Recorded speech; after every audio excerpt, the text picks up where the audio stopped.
Comment below right now what you were doing when you got this notification that I uploaded. Sup, dope? Got your snacks? Cuddle Buddy? Adidas? Alright, if you don't, that's tough.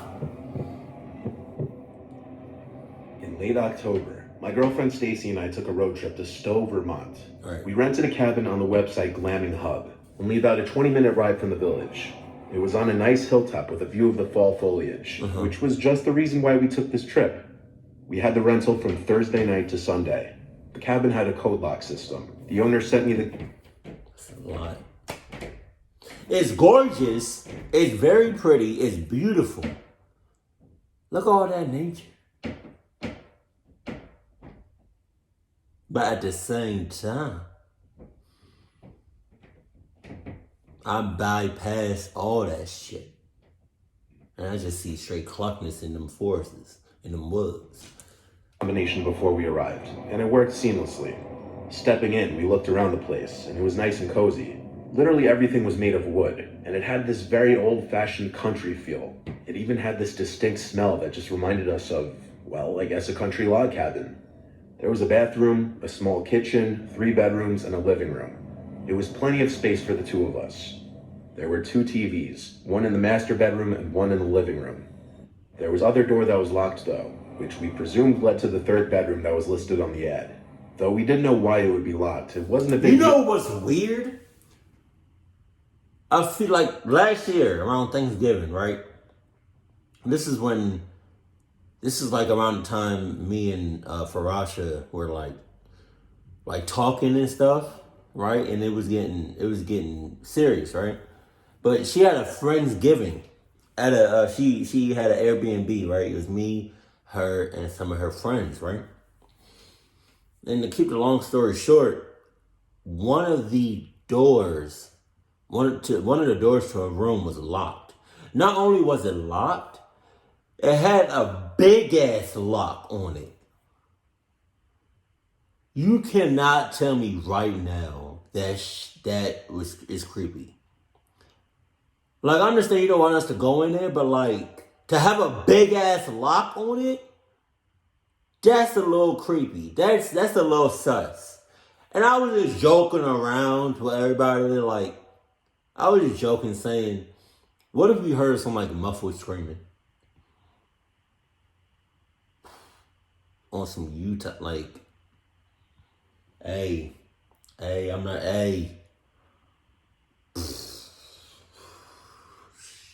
it's a 50-50. I might leave everybody talking about something.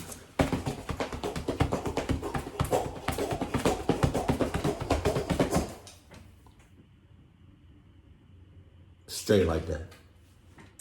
at all, and we presumed the owner had some personal stuff in there. Plus, he knew it would only be us 2. We put most of our luggage in the 2nd bedroom so that we could leave the master bedroom nice and neat. Since we arrived pretty late on Thursday, we went straight out to dinner in town. Then we walked around the village for a little bit before returning to the cabin. Okay. By then it was late, so we called it a night after a movie. The next day was a cloudy, chilly one. We went out to hike along some dirt trails in the woods near the cabin, which was very peaceful. Upon returning to the cabin, I showered and changed out of my hiking attire and into more appropriate attire for hitting a nice restaurant. When I got out from the shower, Stacy told me she heard something in the bedroom with a locked door. She said it sounded like a radio or recording. Oh, yeah? I went up to the door and put my ear up on it to try and listen, but it was silent on the other side. I knocked on the door to the dismay of Stacy. She told me to stop because the idea of me knocking on the door trying to see if someone was in there freaked her out. Yeah. To be honest, I slightly... Yeah. You obviously there's somebody in there.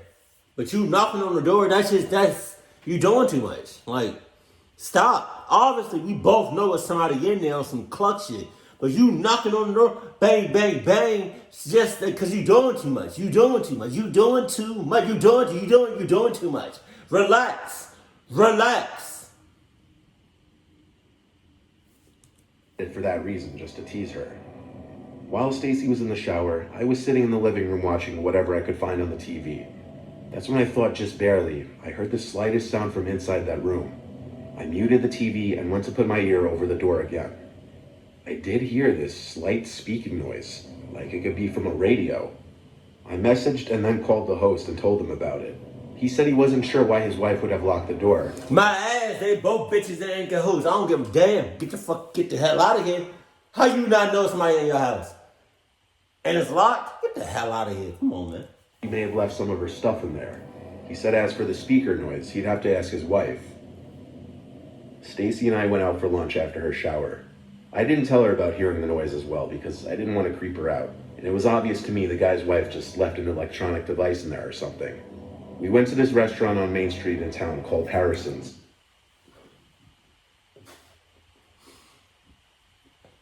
See, isn't it already creepy? Isn't it already creepy enough that you think you're the only two in the house, but then you hear somebody else in the house?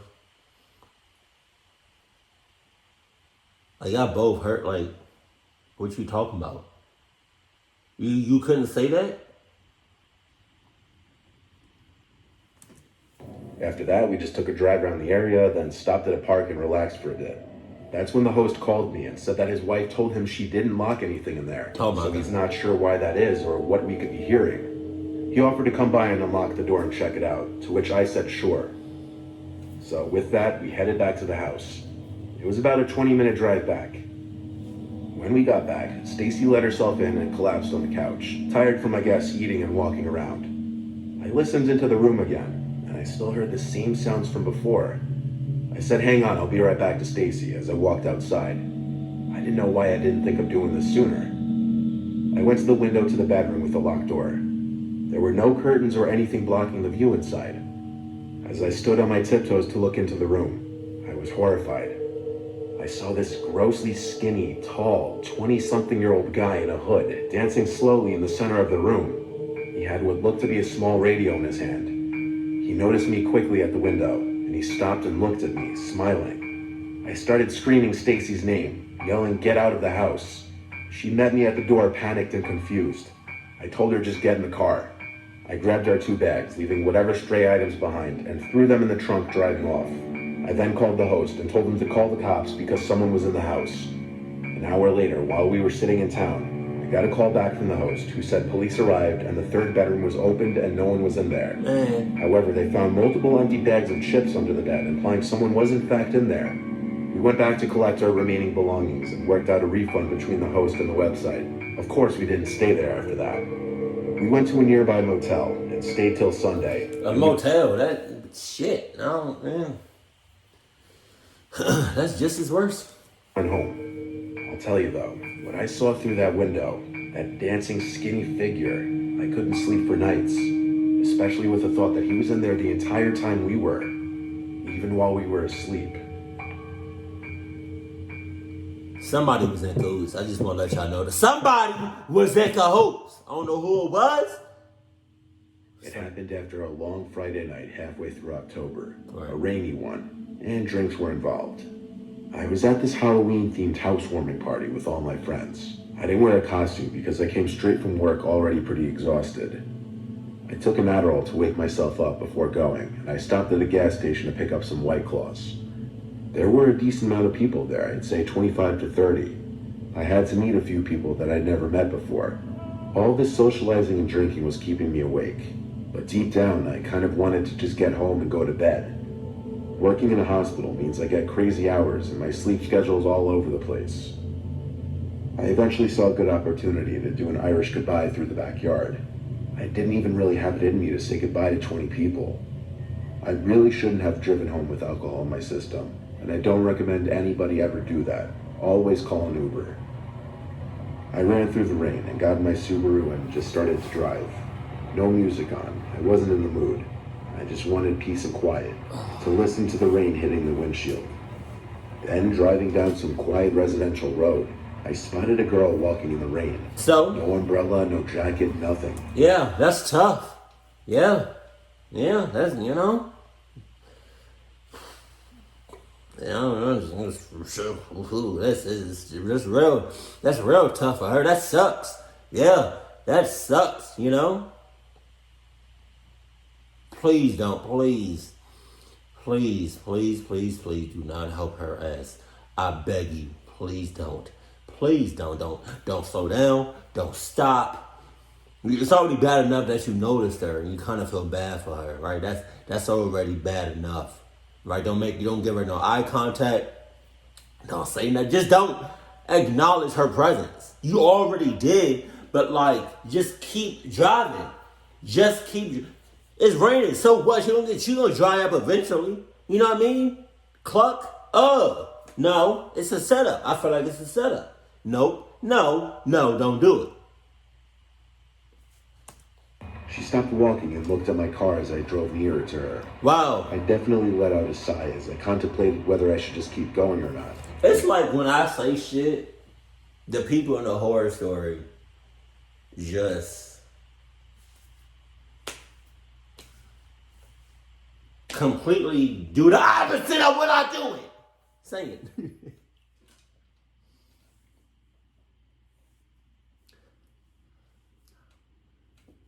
Tough. A more compassionate side told me to pull over. I rolled down my window and asked if she needed a ride. Without answering, she got in the back seat of my car. I asked her where she was going. She said just down to the end of this road, so that's where I took her. As I stopped at the second stop sign, I asked her why she's out in the rain. She said she was just in a hurry back and didn't want to call a cab. I said that's understandable, making a joke about how expensive cabs and Ubers are. I introduced myself as Jake, and she said, "Allie, thanks for picking me up." After that, no more words were exchanged. I continued down the street until I saw a dead end sign approaching. I stopped at the final sign, then asked, "Is it past the dead end sign?" She didn't answer. As I was halfway through that little intersection, I looked in the rearview mirror, and my heart sank. She wasn't in the reflection. Shit! I stomped on the brake and turned around. She wasn't in the back seat. I quickly pulled to the side of the road and got out. I hurried to check the... What you get out for? What you checking for? She gone. You need to be gone too. What is you talking about? Tire backseat row. She wasn't there. Not on the seat, not on the floor. I looked down the empty road, lit up only by the occasional street light. There was no one in sight. But there was no possible way she even got out from the car, as I had not once heard the door either opening or closing. And there's no possible way she just snuck out from the car unheard. I was starting to question my sanity. I started feeling around the seat and floor where she sat. It was completely dry. It would have had to have been somewhat wet from her after being in the rain. I stood there in the rain, dumbfounded, confused, and scared. I looked around me again, and then I realized to the right of the car, right next to where I pulled over, was a fence. And beyond that fence was a cemetery. And her response to my question moments before dawned on me when I asked her, "Where are you going?" And she said, "Down to the end of this road." I looked at the cemetery, which was at the end of the road. Then I got back in my car and did a 3-point turn and hurried home. Oh my I God. don't think I was anywhere near drunk enough to be hallucinating shit. Oh my God. Oh my God. Oh my God. Oh God. Oh my God. Last October, my friends and I went to a haunted corn maze in Oak Hill, Ohio. It was supposed to be the best corn maze in our area. I want to leave the name out just out of respect for the family that runs it. I was with my friends Joe, Carl, and Cody. Carl? We always do haunted house type stuff every October. On the line to get into the attraction, we overheard some kids saying how last year the maze had to shut down for a night because some kid was actually hurt by one of the workers. We joined in on the conversation, and apparently someone dressed in one of the costumes actually pushed one of the customers, and they had to close for the night. I guess that added a little bit to the nerves, like that maybe we'd feel like the costume actors would actually go above and beyond just the typical jump scares. Once we got in, it felt like a normal corn maze. It started slow. Then, the occasional actors would jump out from behind a corner or out of the crops. There were multiple speakers tucked away in the background, blasting spooky sound effects to add to the ambiance.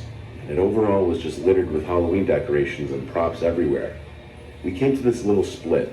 There were 2 directions we could go, left and right, and there was a sign in the middle with 2 arrows. Left side said, "This way to safety," and the right side said, "Danger, keep out." So 2 and 2, we decided to split up. What? Cody and I went to the left, the safety side. As we walked, we expected it to be the opposite of safety, that this side would probably be the scarier side or have more jump scares. Well, it turns out that was right. Kind of. We turned this corner, and there was this guy in a costume just standing there holding a pumpkin. The costume was very bizarre. It was an all-black outfit with this weird blank mask over his face.